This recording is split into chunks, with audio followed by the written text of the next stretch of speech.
Greetings and salutations, this is Rick. I do hope you're having a great day. It's a beautiful day, and so I thought I would head out today and do a little bit of filming in the Cotswolds. Now, I've got to say, thank you for all the people who send me messages and emails and other forms of correspondence. I do read everything that I receive.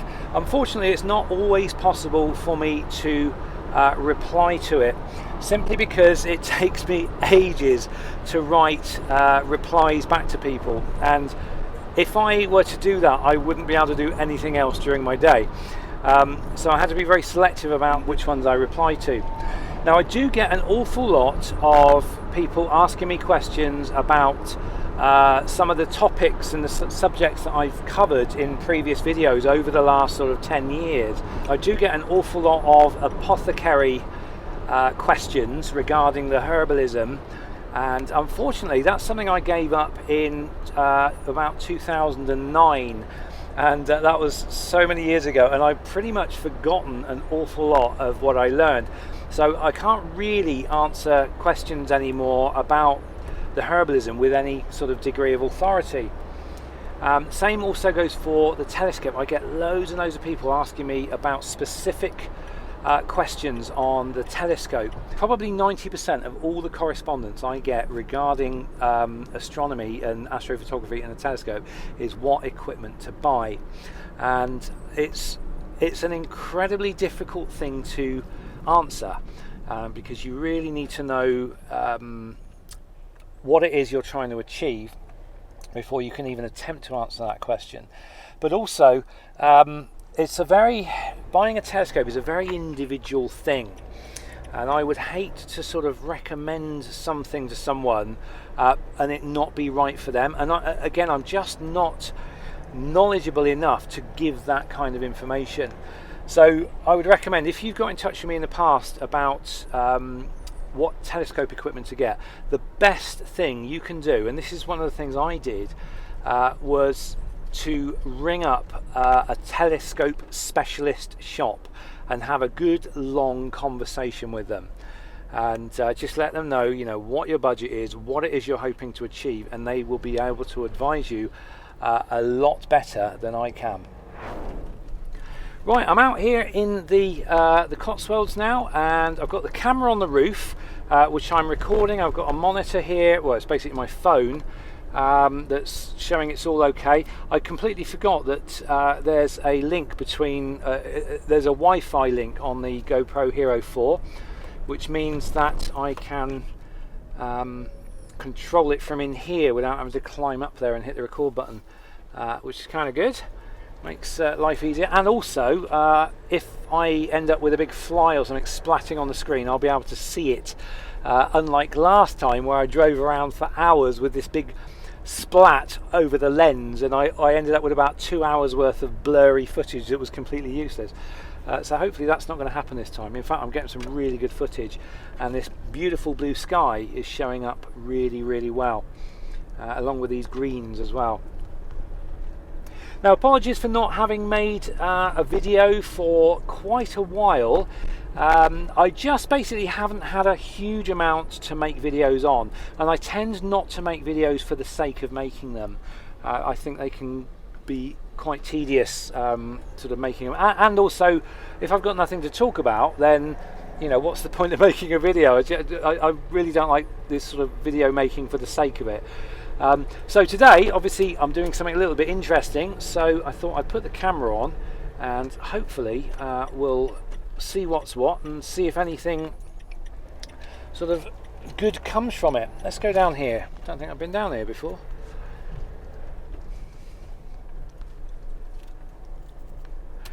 Now, Rick World is ticking along quite nicely. There's not a huge amount going on, although I've got my LARP event coming up soon, which I'm very, very much looking forward to.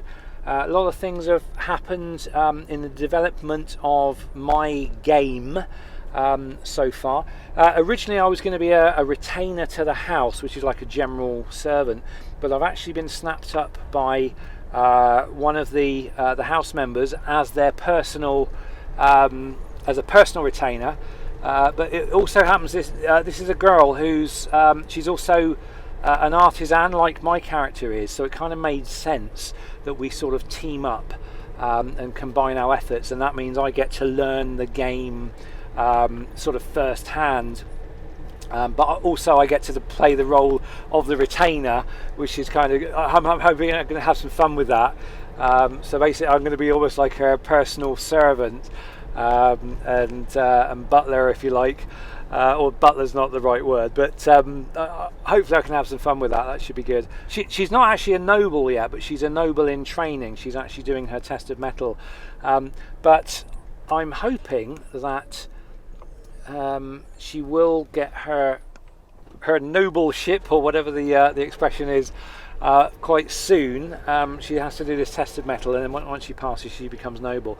But I can still, as a retainer, I can still be her retainer, even though she's not noble. So I can hopefully help her, sort of be her loyal aid while she endures in taking on this test of mettle. But also my costume has arrived, and I'll show you a picture now. Because I'm in a military household, it's a very sort of military costume. I can wear it sort of one of two ways, either in like full-blown regalia with the collar and the sort of the military look, or I can trim it down a bit and go kind of with the long sleeves and more of a servant look. So obviously I presume it all depends on the circumstances and maybe even like how warm it is, which bits I wear. But that was I had to have that. I ordered it from a place in Italy. There's this one lady who does a lot of the costumes for our particular house, and a lot of the way the house looks and everything is based on her designs. But it was handmade in Italy, and I have to admit it was made to my own personal dimensions, and it's probably one of the best fitting garments I've ever owned in my life. I'm so impressed with it. So that's really good. But other news in Rickworld, unfortunately I had to give up the ketogenic lifestyle, or the ketogenic lifestyle. I'm kind of annoyed about it because the ketogenic lifestyle, or the ketogenic lifestyle, was ideal for me. I was getting on really well with it. A lot of my issues had gone away because of it, and but unfortunately because I have this gallstone issue, it was aggravating, because it's like a high fat, the keto diet is a high fat, low carb, well, it's not diet, it's a lifestyle, but because I have gallstones and I'm actually on the waiting list for an operation to remove the gallbladder, it was actually aggravating the gallbladder and it was giving me pain, so I actually had to give up the keto lifestyle reluctantly. But I'm hoping to get back on it as soon as the gallbladder has been removed, or it may take some time for my body to get used to not having a gallbladder, because the gallbladder is to do with digesting fat. So it may be a little while, sort of a transition period, but I'm hoping to get back into the keto lifestyle as soon as I can. Although there again, it has been suggested that once the gallbladder is removed, I may not have a lot of the issues that I've been having sort of up until now. So we'll have to wait and see.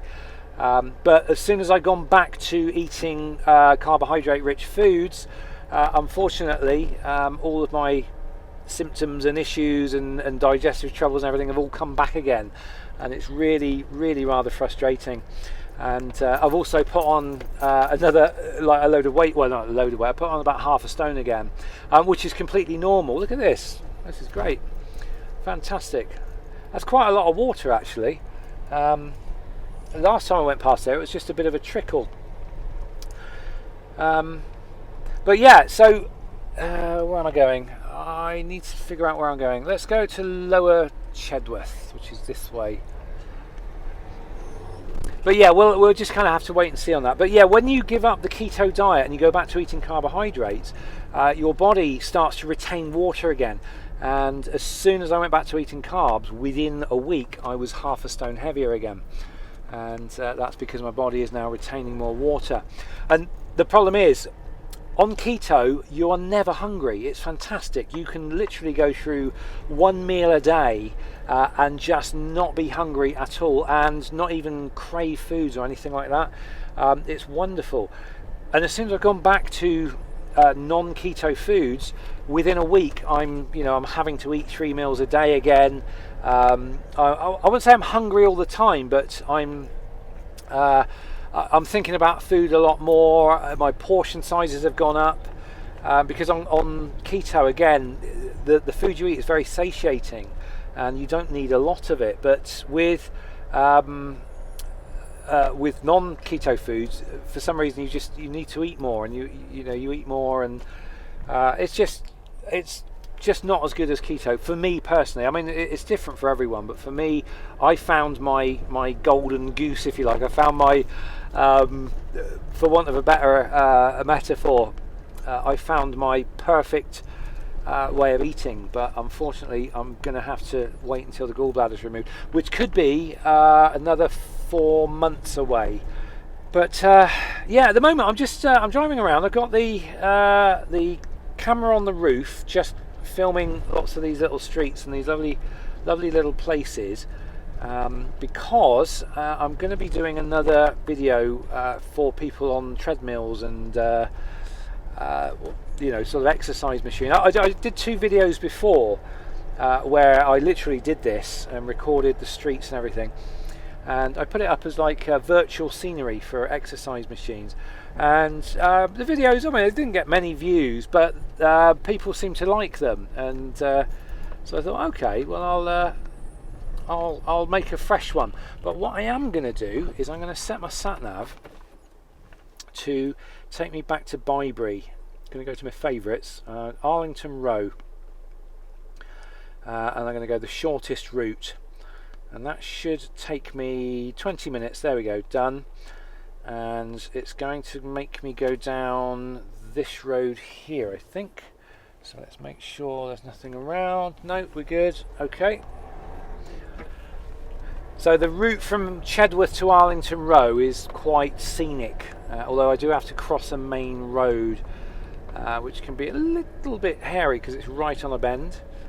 But we'll run with it and see what happens. And it should make for some good, interesting video footage. Now, on the videos I did before, I was using the camera that I'm actually filming on now, which was the Hero 2. And the Hero 2 is okay, it's got a nice wide angle, but it only does 30 frames a second. And if you've got a lot of stuff going on, the processor can't keep up very well, and you get a lot of pixelation. And so the last 2 videos that I did, driving through these beautiful villages, they were a little bit pixelated, and they weren't particularly sharp. So on the roof I've got the Hero 4, which actually does 60 frames per second and does a lot better or much higher quality. So I'm hoping I'm going to get some really good quality video footage, as well as it being 60 frames a second, which means I can actually slow down the footage if I want to, and not get any juddering frames, which should be good. Because one of the complaints I got on those jogging videos was it was too fast, but I kind of argue against that, because if you're just driving down a pretty ordinary road like this, where there's not a lot going on, you've basically got a wall, a verge and a field. If you're going at like normal pace, after 5 minutes it's going to get really tedious and quite boring. But if you're going along at like quite fast speeds, you're going to get to more interesting places more quickly, and then perhaps I can slow the footage down in those more interesting places, so you get a chance to take in the, like a village or wherever it is you're going to, and it'll look more interesting. But the bits between the villages, I mean, they're nice and scenic, but they're not necessarily that interesting. They're going to get a little bit tedious after a while.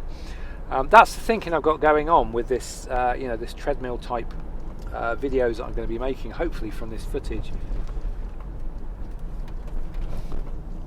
I've been watching a lot of YouTube videos lately, and one of the people I've started watching a lot actually is Philip DeFranco. and he's a really big YouTuber. He's been on there pretty much as long as I have. It's sort of over 10 years, and all this time he's been, or in more recent years, he's been doing this kind of almost like a news coverage channel, and he almost does like this summary of the news, and as he sees it.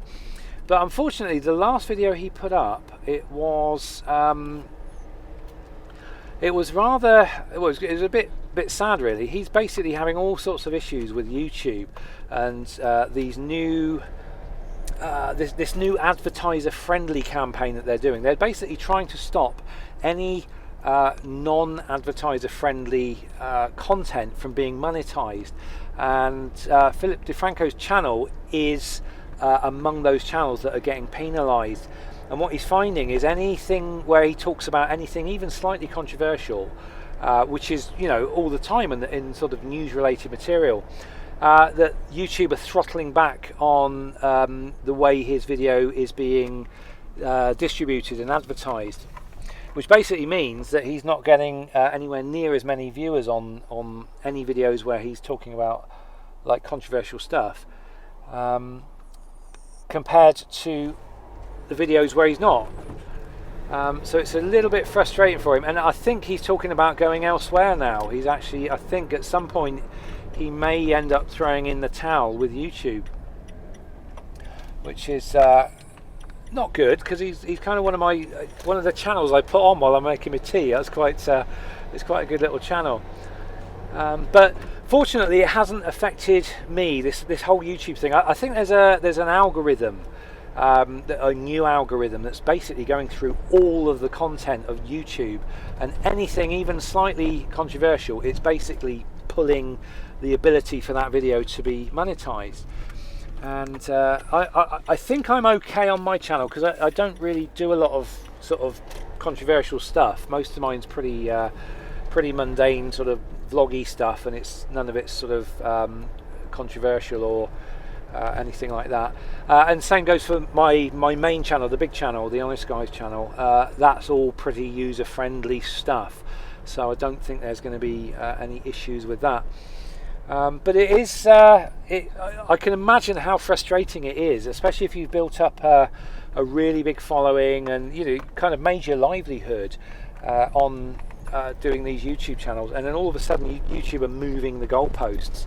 But there again, I can actually understand why YouTube are doing it, because there was a thing called I think it's Admageddon, where basically, Adpocalypse, where the ad revenue generated from the advertising on YouTube has dropped dramatically, and YouTube have been losing creators because of it. Especially creators that were doing it full time. They just couldn't make ends meet anymore, so they had to go off and do other things. And one of the reasons was a lot of the advertisers were pulling out from working with YouTube because of their ads were appearing against some really nasty videos, and obviously they didn't want that association. So I'm assuming what's happening is YouTube is trying to clean up their act so that they can then go back to the sponsors and the advertisers and say, look, we've cleaned up our act. We can pretty much guarantee now your adverts will not appear next to any kind of sort of videos that are not ad friendly. And then if they do that, I'm kind of hoping, obviously, that the AdSense revenues are going to go back up again, because they're going to be attracting in more advertisers again. I'm assuming that's the thinking behind all of this. So I guess for me, because I use adverts on my content, especially on the big channel as well, because I do this is now my full-time job is doing the Honest Guys and Rickvanman. So for me, that's a good thing, but I totally get the frustration from a lot of the other creators who are doing stuff that isn't as user-friendly, that they're being penalised in this way, and I can really feel that frustration. I really get it, and I understand it. And it is also a worry for us creators in general that if the goalposts are being moved all the time, but I guess we've got no choice really, but just kind of roll with it, you know. Right. Ooh. Something just hit the roof there, but no, camera's in place. That's all right. That's good. Camera's still rolling, still recording. Yep. Good.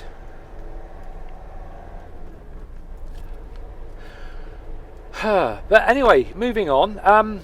One of the recent YouTube people, well, they're not necessarily a YouTube person, but they have a lot of material on YouTube, and they've sort of come into the limelight quite recently through some controversy about some lawmaking in Canada.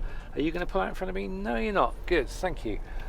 And there's this guy called Jordan Peterson, and I've been listening to a lot of what he has to say about the world, and it's incredibly interesting. This guy is I think he's a psychologist, and he's very, very experienced. He's also a professor and a lecturer, and what he's been doing is recording his lectures and putting them out on YouTube. And he's got some amazing things to say and some really interesting observations about sort of the way humans are and our society in general. But yeah, he's this like human. He's into human psychology in a big way, and he's very, very articulate, and he makes some very compelling arguments. Well worth a listen. So that's Jordan Peterson. I'll put I can't put a link below because he's just all over the place. If you type in his name and Jordan Peterson and just kind of have a look at some of the stuff he's done, it's very, very interesting. Now I've got a new website. I've just I haven't finished building it. It's just kind of, I think it's like an ongoing thing. But yeah, there is a new Rickvanman website. It's just got a few minor little curiosity articles and a few little bits of information about like some of the things I do. Like, for example, if somebody asks me about what telescope equipment I'm using, I've written a page on that, and I can just send them the link to that page. So it saves me having to write it out each time. There's a few other articles on there. I've also got a part of the website dedicated to my LARP character. My character is called Ned, and he's an artisan, and so I've got these several pages there dedicated to Ned's artisan workshop, and that's basically so that I can communicate with people from LARP if they want to get Ned to make him certain items. So it's just a means to an end. I've got these little business cards that I'm going to be handing out at the LARP event, which is coming up quite soon. Arlington and Bybury. There we go.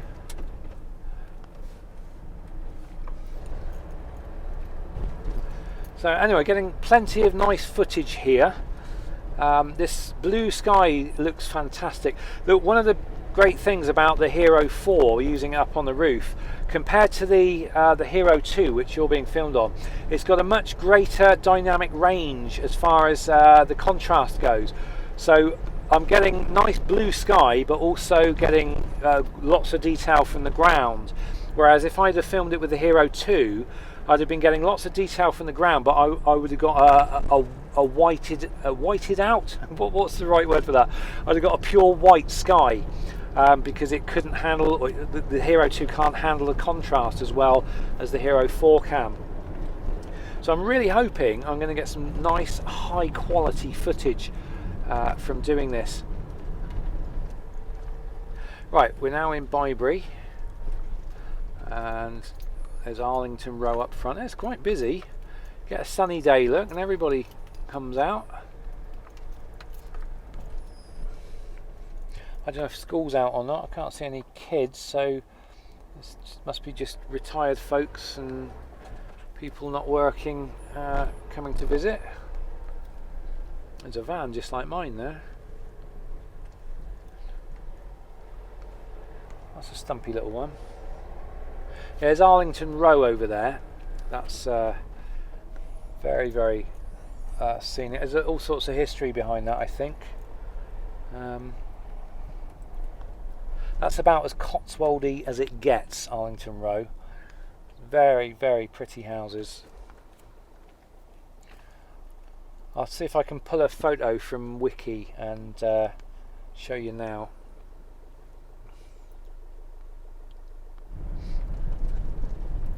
So we're sort of heading towards home-ish now. I've been out for quite a while actually. What time is it? 1:46. Yeah, I've been out since about 11 o'clock this morning. So it's 12, 1, nearly 3 hours. So I should have plenty of nice footage there. I did do a video log when I set out, but it was a bit waffling, a bit rambly, so I did a little bit more of a concise one here.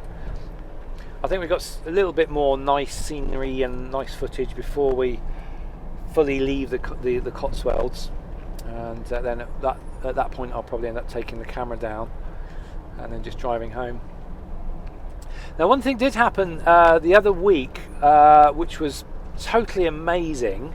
A friend of mine, he came to visit and he brought with him an Oculus Rift and a really powerful laptop, and he let me have a go on it.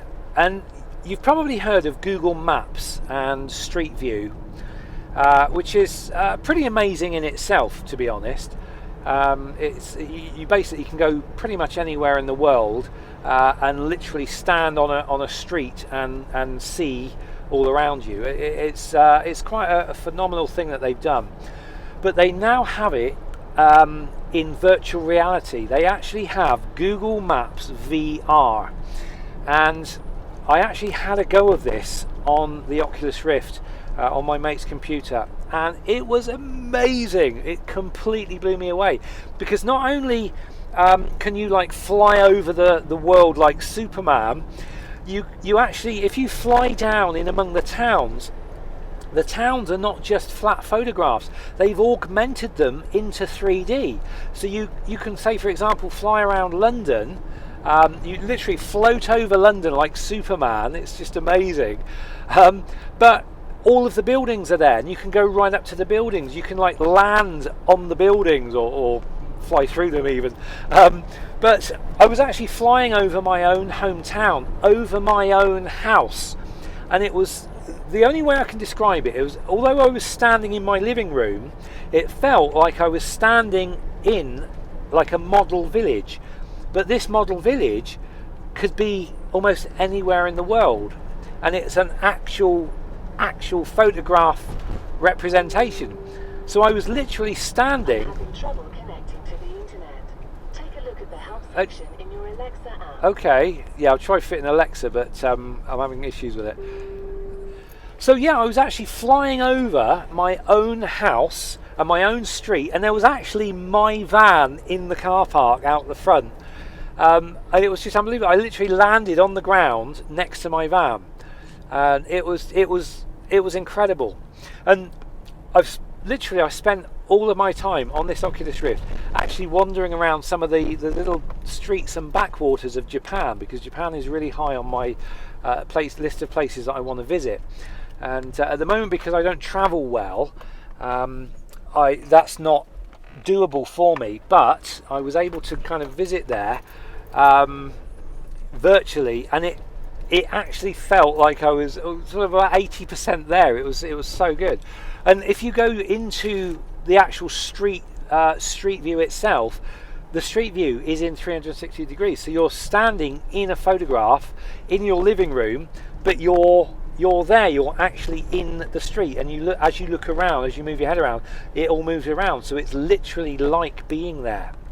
It's really hard to put across just how realistic it is. You know, you have to sort of experience it for yourself. But I was really, really blown away by it. So I kind of can't wait for my mate to come and visit again, and hopefully he'll bring his Oculus with him, and we can actually, I can have another go on it, because it was phenomenal. Yeah, I've tried fitting an Alexa. Oh, she's going to say it again. I said her name. She who must not be named. But I've tried fitting one in the vehicle so that I can use it when I go camping, because I use the Echo all the time. It's just a little Echo Dot, but in order to run it, it needs Wi-Fi. So you can buy these little dongles that will give you a Wi-Fi hotspot. You plug in a little, like a little SIM card, and as long as it's preloaded with data, I think I bought a SIM card with about 20 gigabytes of data on it, and it worked beautifully for a while. But then I went to use it today, and it said your SIM card's run out. And there's no way I could have used 20 gigabytes of data with this Alexa. So I don't know what's going on. So I'm going to have to look into that. Lechlade is right. So I'm going to go this way. Yep, clear. So yeah, it was a little bit annoying because I should have had loads and loads of data. And all she's doing now is telling me I can't connect to the internet, and when I check the internet, it's the SIM card has run out, and somehow I've eaten through 20 gigabytes of data, assuming that the card doesn't expire after a certain amount of non-use, because it's basically sat there unused for probably about 2 months. So if that's the case, it's a little bit annoying. Because I was hoping that I bought this 20 gigabyte SIM card hoping that it would last me a year, but where I haven't used it, because this Echo Dot doesn't use hardly any data. It should have taken me at least a year to get through 20 gigs, but it's literally taken 3 months. So I'm going to have to try to figure that out, because I'm not going to be. I mean, these cards, I think it was about 15 quid I paid for this card with all this data on it. So if it's going to run out really quickly, that's just no good. I can't work with that. So I'm going to have to look at alternatives. Right, we're clear, and we're heading for Lechlade.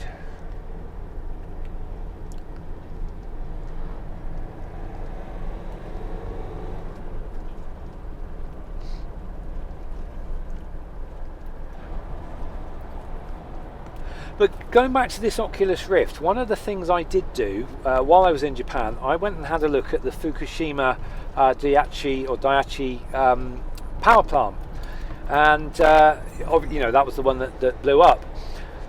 What I didn't know and what I didn't realise, and I've never seen on the news, and so it sort of makes me wonder about that.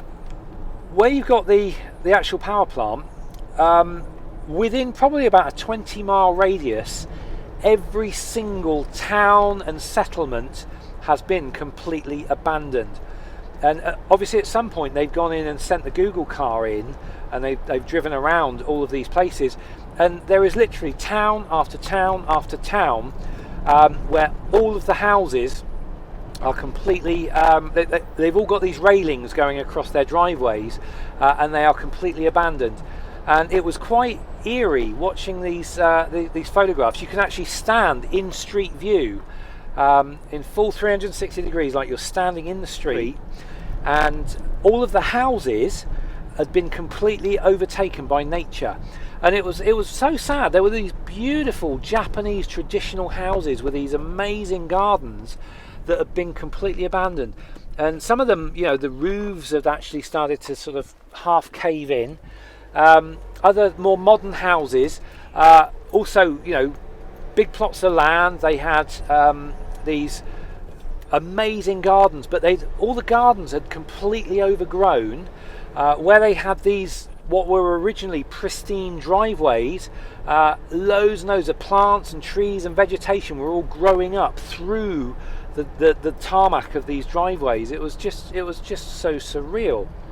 And everywhere you look, there are these virtually brand new cars in their driveways, that with all of these plants and everything all grown around them and sort of growing up through them. And even the feeder roads, feeding these towns and villages, were all becoming encroached on with all this vegetation where they hadn't been trimming the hedges.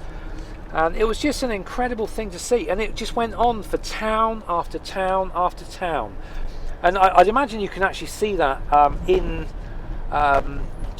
it doesn't have to be like the VR version, in just general Google Maps. If you go to Fukushima Daiichi, or Daiichi, I'm not sure how they pronounce it, and look at all of the nearby towns, it's just pretty eerie and really quite sad that, you know, it's had to be that way.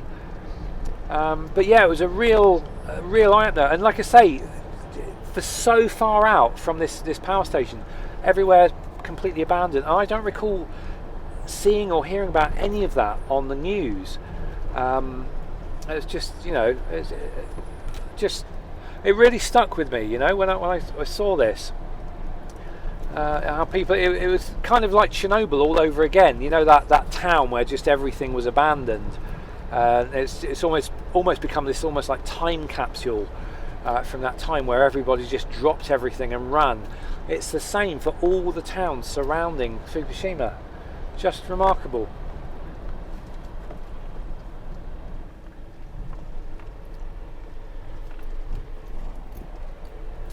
So there we go, we're now entering the backwaters of Lechlade. So this is the point where I'm probably going to sign off this video, and I need to dismantle the camera equipment and everything, pack it all away, and then I can get on back to home. So I guess here is a good time to sign off from this video. So I don't know how long this video is going to be. I have no idea how interesting or not it is going to be. It's just one of my little sort of rambly little videos where I just kind of take a little drive and I have a little natter. I just thought I need to put something up because I haven't made a video in such a long time. I presume the next video I will make will be possibly my LARP event video, and I'm hoping to possibly get a little bit more filmed this time round, maybe even show you a little bit of the field. I've had a chat with the guys that run it, or the main guy that runs it, and the strict rule is no filming during in-character time, but I'm going to be there a day before in-character time, so I'm kind of hoping I might be able to give you a little glimpse at least part of the field. Maybe you get a chance to see some of the tents, and as you know, as people are setting up. We'll see, but that will probably be my next video. So for this video, I'm going to sign off here. Thanks for watching, guys. Have a great rest of the day, and do feel free to leave your comments in the notes below. If you haven't subscribed to the channel, please do that because it really helps me out. And obviously hit the thumbs up if you got this far and you like this video, and perhaps want to see more like it. So until next time, thanks for watching. Have a great rest of the day, and I'll see you in the next video. Until then, take care.